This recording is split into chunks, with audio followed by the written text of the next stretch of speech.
প্রিয় দর্শক, আসসালামু আলাইকুম। আশা করি আপনারা সবাই অনেক বেশি ভালো আছেন।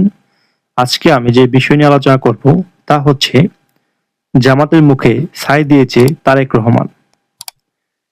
তারেক রহমান যখন ফ্যামিলি কার্ডের এবং কৃষক কার্ড এগুলো বিষয় নিয়ে আলোচনা করেন মিটিং মিছিলে, তখন কিন্তু নির্বাচনের আগে জামাতের শীর্ষ নেতা ডক্টর শফিকুর রহমান এবং এবং শিবিরের যে ভিপি রয়েছেন সাদিক কায়েম, এছাড়াও আরো যে নায়েবে আমির রয়েছে ডাক্তার তাহের, তারাও কিন্তু ব্যঙ্গাত্মকভাবে ফ্যামিলি কার্ডকে নিয়ে তারা তারেক রহমানকে বিভিন্ন ধরনের বিদ্রূপ মন্তব্য করেছেন এবং অনেক সময় রাগান্বিত হয়ে তারা বলেছেন, কিসের ফ্যামিলি কার্ড, এগুলো হচ্ছে ভাওতাবাজি, সাধারণ মানুষকে ধোঁকা দেওয়ার চিন্তা এবং ক্ষমতা যাওয়ার লোভ।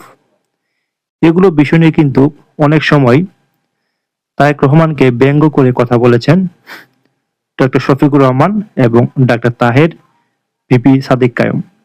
এছাড়াও আরো অনেক জামাতের এবং শিবিরের যে নেতাকর্মী রয়েছে তারা অলওয়েজ তারেক রহমানকে এই বিষয় নিয়ে খুঁচিয়ে খুঁচিয়ে কথা বলেছেন। কিন্তু আজকে ঢাকার যে বস্তি রয়েছেন সেখানে কিন্তু তারেক রহমান ফ্যামিলি কার্ডের উদ্বোধন করেন এবং 2500 টাকা অনেক হতদরিদ্র পরিবার কিন্তু পেয়ে যান।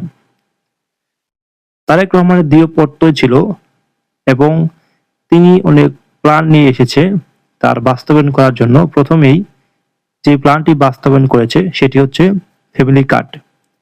এরপরে হয়তো ধাপে ধাপে কৃষক কার্ড এবং ফ্যামিলি কার্ডের আওতায় প্রায় 4 কোটি মানুষকে এই অন্তর্ভুক্ত করবে এবং অতি শীঘ্রই ঢাকার বাইরে এই ফ্যামিলি কার্ডের উদ্বোধন শুরু করবেন এবং প্রত্যেকটি পরিবার প্রায় 2500 টাকা অনুদান পাবেন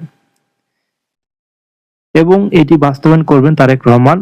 কোনো দুর্নীতি করতে পারবে না কেউ, কোনো দলীয় নেতাকর্মী এখানে সম্পৃক্ত থাকবে না, সম্পূর্ণ সরকারি মাধ্যমে এটি বাস্তবায়ন করা হবে। এগুলো তারেক রহমানের প্ল্যান ছিল এবং আরো অনেকগুলো ধাপে ধাপে তিনি বাস্তবায়ন করবেন। এইভাবেই জামাতের যে শীর্ষ নেতা রয়েছে তাদের বক্তব্য, তাদের কথার ওপর ছাই মেরেছে তারেক রহমান।